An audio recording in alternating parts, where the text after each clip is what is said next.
Punjab press club channel ਤੇ ਤੁਹਾਡਾ ਸਭਨਾਂ ਦਾ ਬਹੁਤ-ਬਹੁਤ ਸਵਾਗਤ। ਮੈਂ ਹਾਂ ਵੰਦਨਾ ਖੰਨਾ ਤੇ ਪੰਜਾਬ ਪ੍ਰੈਸ ਕਲੱਬ ਚੈਨਲ ਦੇ ਨਵੇਂ ਉਪਰਾਲੇ ਤਹਿਤ ਲੈ ਕੇ ਹਾਜ਼ਰ ਹਾਂ ਪ੍ਰੋਗਰਾਮ ਪੰਜਾਬ ਦੀ ਗੱਲ।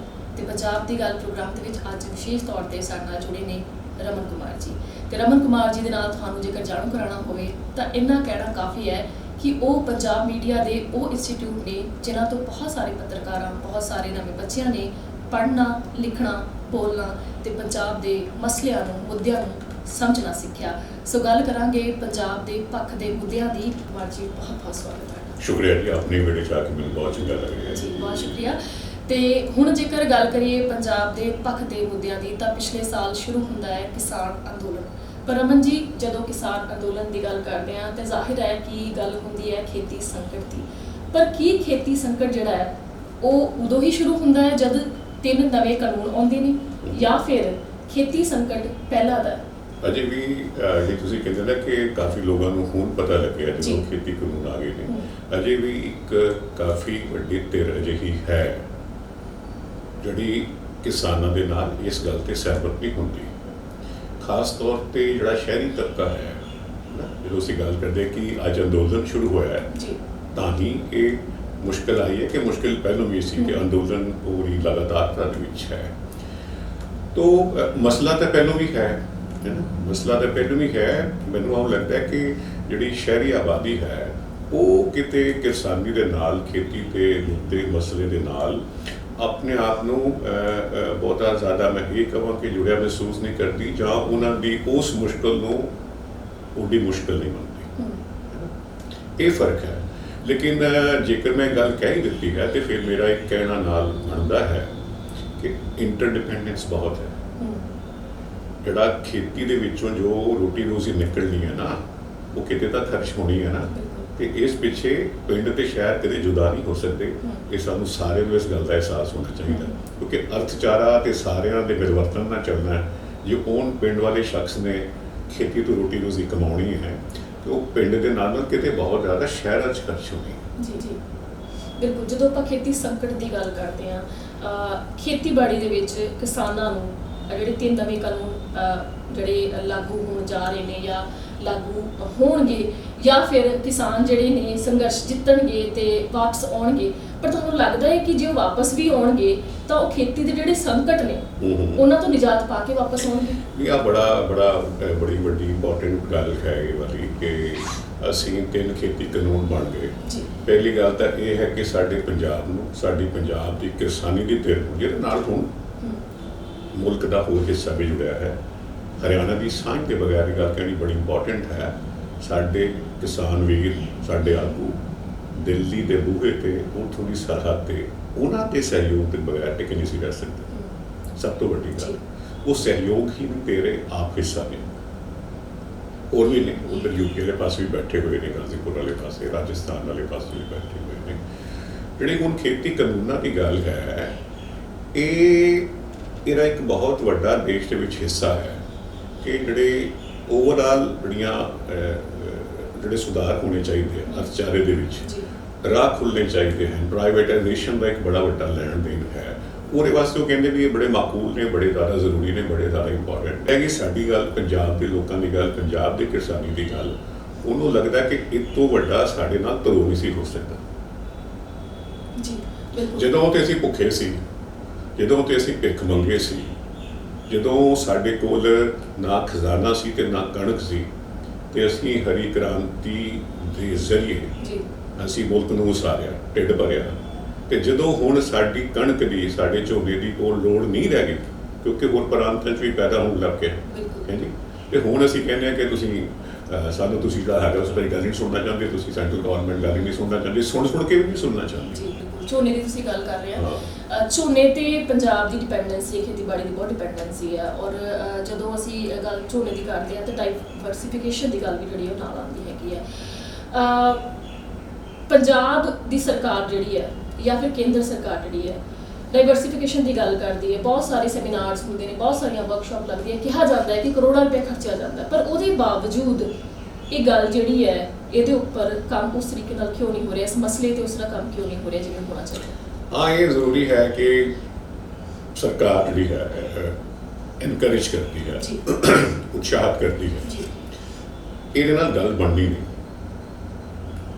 ਕਿਉਂਕਿ ਜਦੋਂ ਅਸੀਂ ਪੰਜਾਬ ਦੇ ਵਿੱਚ ਸਭ ਤੋਂ ਵਧੀਆ ਇਲਾਕਾ ਨੂੰ ਮਹਿਸੂਸ ਕੀਤਾ ਅੱਜ ਤੋਂ 40-50 ਵਰ੍ਹੇ ਪਹਿਲਾਂ, ਔਰ ਅਸੀਂ ਆਤਮ ਨਿਰਭਰ ਵੀ ਹੋਏ ਔਰ ਗੋਦਾਮਾਂ 'ਚ ਕਣਕ ਰੁਲਦੀ ਵੀ ਹੈ, ਤੇ ਬਹੁਤ ਅੱਗੇ ਆ ਗਏ ਨਾ, ਕਾਫੀ ਸਮਾਂ ਗੁਜ਼ਰ ਗਿਆ। ਉਹਦੇ ਵਾਸਤੇ ਹੀ ਅਸੀਂ MSP ਮੁਕਰਰ ਕੀਤੀ ਸੀ, ਘੱਟੋ ਘੱਟ ਸਮਰਥਨ ਮੁੱਲ, ਮਿਨੀਮਮ ਸਪੋਰਟ ਪ੍ਰਾਈਸ।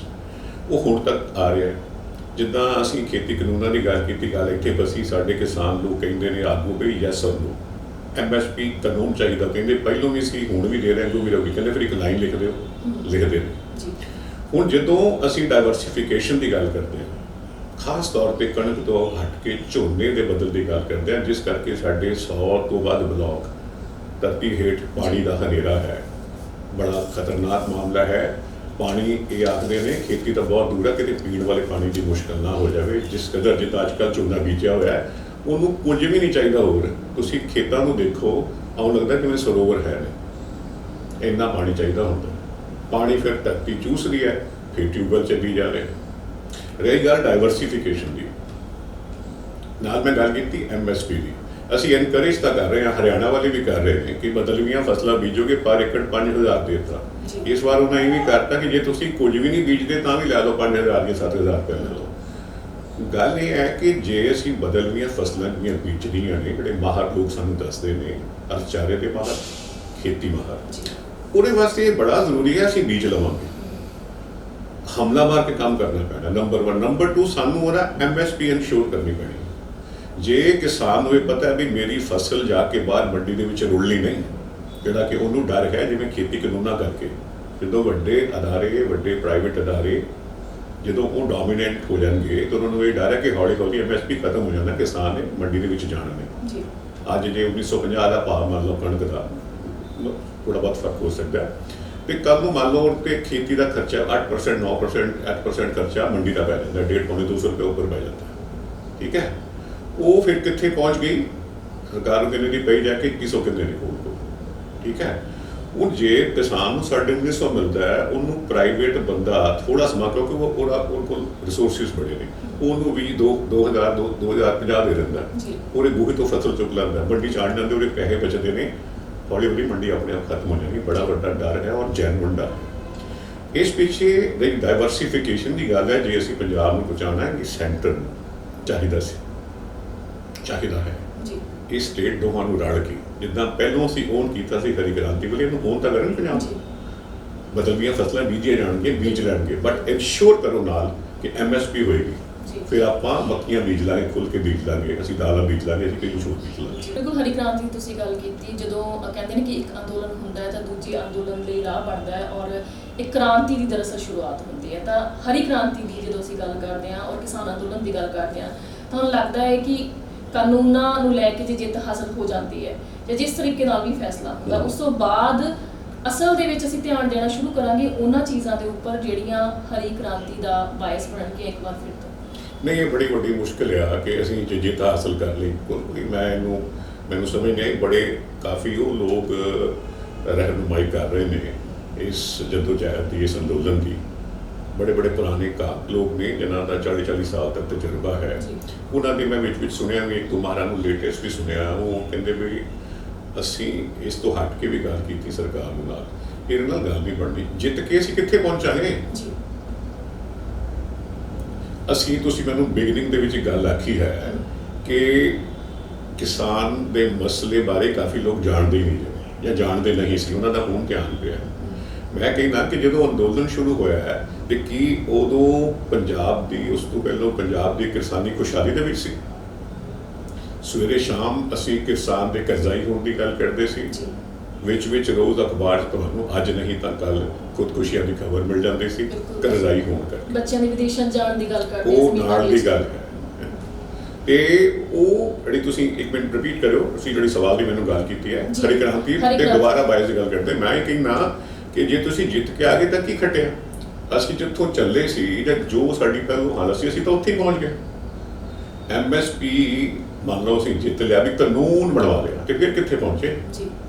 ਸਾਡੇ ਵਾਸਤੇ ਇਸ ਜਦੋਜਹਿਦ ਦੇ ਮੰਚ ਨੂੰ 100 ਤੋਂ ਬਾਹਰ ਕੱਢਣਾ ਚਾਹੀਦਾ ਸੀ।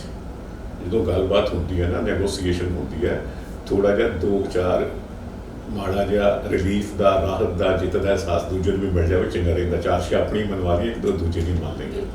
ਸਾਨੂੰ ਇੱਕ ਤਾਂ MSP ਤੋਂ ਕਿਤੇ ਬਹੁਤ ਜ਼ਿਆਦਾ ਅੱਗੇ ਜਾਣਾ ਚਾਹੀਦਾ ਸੀ ਕਿ ਭਾਈ MSP ਤਾਂ ਬਹੁਤ ਮਾਮੂਲੀ ਗੱਲ ਹੈ ਤੇ ਮਿਲਦਾ ਹੀ ਪਿਆ, ਤੁਸੀਂ ਇਹਨੂੰ ਖਤਮ ਕਰਨ ਨੂੰ ਫਿਰਦੇ ਪਏ ਹੋ। ਸਾਨੂੰ ਇਹ ਡਾਈਵਰਸਿਫਿਕੇਸ਼ਨ ਨੂੰ ਲੈ ਕੇ ਜ਼ੋਰ ਲਾਉਣਾ ਚਾਹੀਦਾ ਸੈਂਟਰ ਦੇ ਨਾਲ ਕਿ ਭਾਈ ਅਸੀਂ ਤਾਂ ਵੈਸੇ ਤਬਾਹ ਗਏ ਆਲਰੇਡੀ, ਤੁਸੀਂ ਤਾਂ ਸਾਡਾ ਤੇ ਰਹਿਣਾ ਹੀ ਕੁਛ ਨਹੀਂ। ਤੁਸੀਂ ਇਹ ਕਰੋ, ਤੁਸੀਂ ਡਾਈਵਰਸਿਫਿਕੇਸ਼ਨ ਦੇ ਰਾਹ ਖੋਲੋ, ਬਦਲਵੀਆਂ ਫਸਲਾਂ ਵਾਸਤੇ ਜਿੱਦਾਂ ਹਰੀ ਕ੍ਰਾਂਤੀ ਵੇਲੇ ਪੰਜਾਬ ਨੂੰ ਇਨਕਰੇਜ ਕੀਤਾ ਸੀ ਉਹਦਾ ਕਰੋ, ਨਾਲ ਉਹਦੀ ਬਾਂਹ ਫੜੋ, ਨਾਲ MSP ਇਨਸ਼ੋਰ ਕਰੋ ਤਾਂ ਕਿ 3-4-5 ਸਾਲ ਦੇ ਵਿੱਚ ਪੰਜਾਬ ਦੀ ਸ਼ਕਲ ਬਦਲ ਜਾਵੇ, ਖਾਸ ਤੌਰ ਤੇ ਭਵਿੱਖ ਵਾਸਤੇ ਪੰਜਾਬ ਦੇ ਧਰਤੀ ਹੇਠਲੇ ਪਾਣੀ ਦਾ। ਜਦੋਂ ਰਮਨ ਜੀ ਬਦਲਵੀਆਂ ਫਸਲਾਂ ਦੀ ਗੱਲ ਹੁੰਦੀ ਹੈ ਤਾਂ ਅਕਸਰ ਕਿਸਾਨਾਂ ਦੇ ਸਿਰੇ ਇਲਜ਼ਾਮ ਲੱਗਦਾ ਹੈ ਕਿ ਉਹਨਾਂ ਦਾ ਐਟੀਟਿਊਡ ਜਿਹੜਾ ਹੈਗਾ ਉਸ ਤਰ੍ਹਾਂ ਦਾ ਨਹੀਂ ਹੈਗਾ, ਉਹ ਨਹੀਂ ਬਦਲਣਾ ਚਾਹੁੰਦੇ ਹੈਗੇ। ਨਹੀਂ, ਉਹ ਠੀਕ ਹੈਗੇ ਨੇ, ਉਹ ਇਸ ਪਿੱਛੇ ਕਿ ਉਹਨਾਂ ਨੂੰ ਉਹਦੀ ਫਸਲ ਦਾ ਪਤਾ, ਮੇਰੀ ਫਸਲ ਰੁਲ ਜਾਣੀ ਹੈ, ਝੋਨਾ ਮਾਰਕੀਟ ਜਾਣਾ, ਫਿਕਸ ਪ੍ਰਾਈਸ ਅਨਾਉਂਸ ਉਹਨੂੰ ਮਿਲ ਜਾਣਾ। ਸਾਰੀ ਇੰਡੀਆ 'ਚ ਨਹੀਂ ਹੈਗਾ, ਪੰਜਾਬ 'ਚ ਆ, ਹਰਿਆਣਾ ਦੇ ਆ, ਥੋੜਾ UP ਦੇ ਏਰੀਆ 'ਚ ਕਣਕ ਮਾਰਕੀਟ ਜਾਣੀ, ਉਹਨੂੰ ਪੂਰੇ ਪੈਸੇ ਮਿਲ ਜਾਣੇ। ਜੋ ਬਦਲਵੀ ਫਸਲ ਬੀਜਦਾ ਹੈ ਨਾ, ਖਰੀਦਦਾਰ ਕਿੰਨੇ ਹੋਣਾ ਪਤਾ ਨਹੀਂ ਜੀ। ਤੁਸੀਂ ਦੇਖਦੇ ਨਹੀਂ ਕਈ ਵਾਰ ਆਲੂ ਕਿਵੇਂ ਰੁਲ ਜਾਂਦੇ। ਇੱਕ ਬਹੁਤ ਜ਼ਰੂਰੀ ਗੱਲ ਹੈ, ਹੋ ਸਕਦਾ ਹੈ ਕਿ ਇਸ ਵਿਸ਼ੇ ਦੇ ਨਾਲ ਜੁੜੀ ਹੋਈ ਵੀ ਹੈ ਔਰ ਬਹੁਤ ਜ਼ਿਆਦਾ ਜੁੜੀ ਹੋਈ ਨਾ ਵੀ ਹੋਵੇ। ਜਦੋਂ ਅੰਦੋਲਨਾਂ ਦੀ ਗੱਲ ਕਰਦੇ ਹਾਂ, ਆਮ ਲੋਕਾਂ ਦੀ ਉਹਨਾਂ ਦੇ ਵਿੱਚ ਸ਼ਮੂਲੀਅਤ ਦੀ ਗੱਲ ਕਰਦੇ ਹਾਂ, ਕਿਸਾਨ ਅੰਦੋਲਨ ਸ਼ੁਰੂ ਹੁੰਦਾ ਹੈ, ਬਹੁਤ ਸਾਰੇ ਲੋਕ ਉਹਦੇ 'ਚ ਜੁੜਦੇ ਨੇ, ਝੰਡੇ ਜਿਹੜੇ ਨੇ ਉਹ ਕਾਰਾਂ ਦੇ ਉੱਪਰ ਲੱਗ ਜਾਂਦੇ ਨੇ, ਬੈਜ ਜਿਹੜੇ ਨੇ ਉਹ ਕਮੀਜ਼ਾਂ ਦੇ ਉੱਪਰ ਲੱਗ ਜਾਂਦੇ ਨੇ। ਗੱਲ ਜਿਹੜੀ ਉਹ ਕਿਸਾਨ ਦੀ ਹੁੰਦੀ ਹੈ ਕਿ ਜੇ ਕਿਸਾਨ ਜਿਉਂਦਾ ਰਹੇਗਾ ਤਾਂ ਹੀ ਤਾਂ ਅਸੀਂ ਰੋਟੀ ਖਾਵਾਂਗੇ। ਪਰ ਹੁਣ ਜਦੋਂ ਬਹੁਤ ਸਮਾਂ ਬੀਤ ਚੁੱਕਿਆ ਅੰਦੋਲਨ ਨੂੰ, ਲੋਕਾਂ ਦੇ ਵਿੱਚ ਉਸ ਤਰੀਕੇ ਦਾ ਉਤਸ਼ਾਹ ਜਿਹੜਾ ਉਹ ਨਜ਼ਰ ਨਹੀਂ ਆਉਂਦਾ। ਜਦੋਂ ਅੰਦੋਲਨ, ਕਿਸੇ ਵੀ ਅੰਦੋਲਨ ਦੀ ਅਸੀਂ ਜਿੱਤ ਦੀ ਗੱਲ ਕਰਦੇ ਹਾਂ, ਲੋਕਾਂ ਦਾ ਜਿਹੜਾ ਉਹਦੇ ਵਿੱਚ ਸ਼ਮੂਲੀਅਤ ਹੁੰਦੀ ਹੈ ਉਹ ਕਿਸ ਤਰ੍ਹਾਂ ਦੀ ਹੋਣੀ ਚਾਹੀਦੀ ਹੈ ਔਰ ਕਿਸ ਤਰੀਕੇ ਦੇ ਨਾਲ ਅੰਦੋਲਨ ਅੱਗੇ ਵਧਦੇ ਹੋ ਸਕਦਾ ਹੈ। ਕੁਝ ਲੋਕ ਮੇਰੀ ਗੱਲ ਦਾ ਬੁਰਾ ਬਣਾ ਲੈਣ, ਮਾਈਂਡ ਕਰ ਲੈਣ, ਔਰ ਜਿੱਦਾਂ ਤੁਸੀਂ ਆਖਿਆ ਕਿ ਹਰ ਕੋਈ ਕਿਸਾਨ ਹਿਤੈਸ਼ੀ ਬਣ ਕੇ ਉੱਭਰ ਰਿਹਾ ਹੈ, ਗੱਡੀ ਭਾਵੇਂ 35 ਲੱਖ ਦੀ ਵੀ ਹੈ, ਉਹਦੇ ਨਾਲ ਕਿਸਾਨ ਦੇ ਹੱਕ ਵਿੱਚ ਉਹਨੇ ਤਿਰੰਗਾ, ਜੇ ਨਹੀਂ ਤਿਰੰਗਾ ਤੇ ਹੈ ਜਾਂ ਬੁਲੰਦ ਹੀ ਰਹਿਣਾ, ਕਿਉਂਕਿ ਸਾਰੇ ਦੇਸ਼ ਵਾਸੀ ਇਸ ਨੂੰ ਸਮਰਪਿਤ ਹਾਂ। ਲੇਕਿਨ ਜਿਹੜਾ ਅਸੀਂ ਆਪਣਾ ਕਿਸਾਨ ਦੇ ਹੱਕ ਵਿੱਚ ਆਪਣਾ ਝੰਡਾ ਲਗਾ ਰਹੇ ਹਾਂ, ਕਿਸਾਨ ਦੇ ਸਮਰਥਨ ਦੇ ਵਿੱਚ ਅਸੀਂ ਚੁਣਾ ਰਹੇ ਹਾਂ ਨਾਲ, ਜਿਹੜਾ ਇਹ ਠੀਕ ਹੈ ਕਿ ਵੀ ਜਿਹੜੀ ਨਾਲ ਇਹ ਗੱਲ ਕਹਿੰਦੇ ਨਾ, ਜੇ ਕਿਸਾਨ ਨਹੀਂ ਤਾਂ ਫਿਰ ਰੋਟੀ ਕਿੱਥੋਂ ਖਾਵਾਂਗੇ, ਇਹ ਓਵਰ ਸਟੇਟਮੈਂਟ ਹੈ। ਇਹ ਓਵਰ ਸਟੇਟਮੈਂਟ ਹੈ। ਅਮਰੀਕਾ ਪੂਰਾ ਰੋਟੀ ਖਾ ਰਿਹਾ ਹੈ, ਰੱਜ ਕੇ ਖਾ ਰਿਹਾ, ਸਰਪਲਸ ਬਹੁਤ ਵੱਡੇ ਉਹਨਾਂ ਕੋਲ ਵੀ ਹੈਗੇ ਨੇ। ਲੇਕਿਨ ਇਹ ਵੀ ਉਸ ਮੁਲਕ ਦੀ ਸੱਚਾਈ ਹੈ, ਮੋਸਟ ਡਿਵੈਲਪਡ ਕੰਟਰੀ ਦੀ ਜਾਂ ਹੋਰਨਾਂ ਮੁਲਕਾਂ ਦੀ, ਕਿ ਉੱਥੇ ਕਿਰਸਾਨੀ ਦੀ ਗਿਣਤੀ ਹੌਲੀ ਹੌਲੀ ਘਟਦੀ ਚਲੀ ਗਈ। ਮੈਕਨਾਈਜੇਸ਼ਨ ਐਡਾ ਵੱਡਾ ਹੋ ਗਿਆ ਜਿਸ ਕਰਕੇ ਪੰਜਾਬ ਦੇ ਲੋਕ ਡਰਦੇ ਨੇ ਵੀ 8-8, 10-10, 20 ਹਜ਼ਾਰ ਏਕੜ ਦੇ ਫਾਰਮ ਚਾਹੀਦੇ ਵੱਡੇ ਕੰਪਨੀਆਂ ਨੂੰ ਚਲਾਉਣ ਵਾਸਤੇ, ਹੈ ਨਾ। ਰੋਟੀ ਦੀ ਥੁੜ ਨਹੀਂ ਆਉਣੀ। ਗੱਲ ਇਹ, ਜਿਹੜਾ ਕਿਸਾਨ ਵਿਹਲਾ ਉਹ ਜਾਊਗਾ ਕਿੱਥੇ, ਮੁੱਦਾ ਇਹ ਹੈ। ਇਹ ਬਹੁਤ ਵੱਡਾ ਮੁੱਦਾ ਹੈ। ਬਹੁਤ ਬਹੁਤ ਸ਼ੁਕਰੀਆ ਰਮਨ ਜੀ, ਪ੍ਰੋਗਰਾਮ ਦੇ ਵਿੱਚ ਸ਼ਾਮਲ ਹੋਣ ਦੇ ਲਈ ਸਹੀ ਜਾਣਕਾਰੀ ਤੁਸੀਂ ਸਾਡੇ ਨਾਲ ਸਾਂਝੀ ਕੀਤੀ। ਸੋ ਤੁਸੀਂ ਦੇਖ ਰਹੇ ਸੀ ਪ੍ਰੋਗਰਾਮ ਪੰਜਾਬ ਦੀ ਗੱਲ, ਔਰ ਇਸੇ ਤਰ੍ਹਾਂ ਨਵੇਂ ਵਿਸ਼ਿਆਂ ਤੇ ਗੱਲਬਾਤ ਕਰਦੇ ਰਵਾਂਗੇ, ਮਿਲਦੇ ਰਵਾਂਗੇ, ਜੁੜਦੇ ਰਵਾਂਗੇ ਔਰ ਪੰਜਾਬ ਦੇ ਪੱਖ ਦੇ ਮੁੱਦਿਆਂ ਨੂੰ ਜੁੜਦੇ ਰਵਾਂਗੇ, ਪੰਜਾਬ ਦੀ ਗੱਲ ਕਰਦੇ ਰਹੋ। ਜੀ ਬਿਲਕੁਲ, ਸ਼ੁਕਰੀਆ।